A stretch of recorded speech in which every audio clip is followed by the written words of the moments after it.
Skyrock pour les militaires. Et on poursuit la présentation des activités opérationnelles de nos armées. Après l'Europe, le Proche-Orient et le Moyen-Orient, au Liban, la France continue d'œuvrer pour le maintien de la paix et la stabilité du pays, notamment par des actions de partenariat militaire opérationnel. La semaine dernière, une section d'infanterie des forces armées libanaises a achevé son mois de formation par 2 exercices de synthèse dans lesquels les soldats formés ont mené des opérations pour s'emparer de bâtiments dans un scénario de combat urbain. La 6e session de formation au combat motorisé par les VAB, véhicules de l'avant blindés, s'est également conclue par des mises en situation tactiques pour les équipages. De leur côté, les mécaniciens poursuivent leur formation à la maintenance des VAB libanais. En Irak, le Task Force Lamassou poursuit la montée en puissance des bataillons d'élite irakiens, notamment en matière de tir et de combat mécanisé. Dans les airs, les Rafales français ont réalisé 16 sorties opérationnelles, dont 2 au profit des forces armées irakiennes.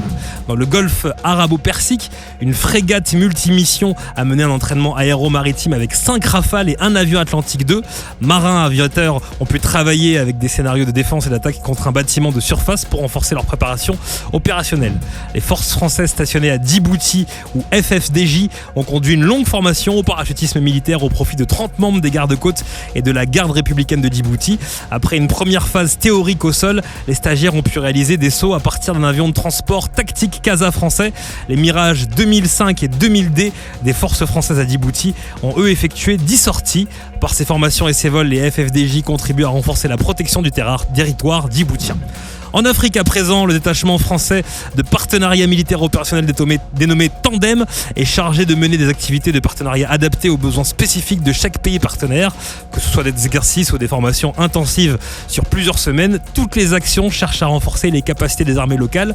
La semaine dernière, le PMO Tandem menait 10 formations simultanées au Gabon, en République de Côte d'Ivoire également. Au Gabon, un stage d'aguerrissement au combat en forêt équatoriale a débuté au profit de l'école d'officiers de la gendarmerie nationale gabonaise, puis une formation au combat corps à corps pour les forces armées et un stage de perfectionnement des savoir-faire opérationnels et techniques au profit des sapeurs-pompiers.